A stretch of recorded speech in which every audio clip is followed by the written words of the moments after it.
Dikejar harus melunasi pinjaman online pinjol menjadi motif kasus mutilasi di Sleman, Senin. Pelakunya yakni Heru Prasetya ingin menguasai harta korban dalam rangka membayar utangnya. Heru mengaku punya utang 8 juta rupiah ke beberapa pinjol. Pakar Psikologi Universitas Gadjah Mada UGM, Prof. Drs. Kuncoro menjelaskan, keberadaan pinjol itu bisa menjadi momok yang begitu menakutkan bagi sebagian orang yang memang terlilit. Dunia pinjol itu menyeramkan. Dari kronologi yang saya baca, pelaku ini pada akhirnya memilih untuk membunuh perempuan itu.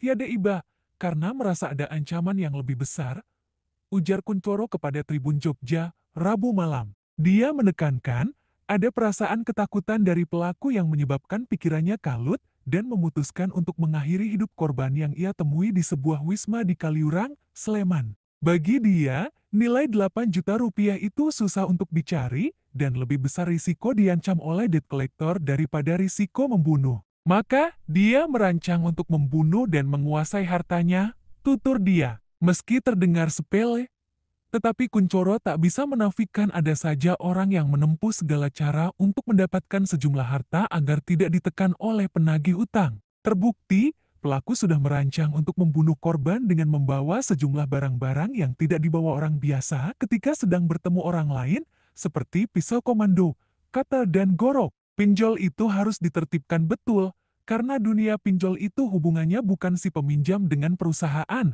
tapi dengan debt collector dan itu bisa mengerikan bagi sebagian orang, jelasnya. Kuncoro mengungkap, kasus mutilasi di Sleman itu menunjukkan adanya relasi kuasa yang timpang antara si pelaku dan korban. Ia menduga, sebelum dibunuh, bisa saja korban diminta untuk membantu melunasi hutang pelaku. Namun, karena korban menolak, maka pelaku segera menghabisi nyawanya. Namun, pembunuhan ini terjadi tidak menutup kemungkinan karena adanya dendam si pelaku kepada perempuan. Kuncoro lantas menyebut satu kasus mutilasi yang disebabkan oleh dendam, yakni kasus Sri Rumiati di tahun ke-2008. Kala itu, kasus mutilasi yang dilakukan Sri Rumiati terhadap suaminya, Hendra, terjadi pada tahun ke-2008. Sri membunuh Hendra dengan memukul kepalanya dengan batu lantaran ia sering diperlakukan secara kasar.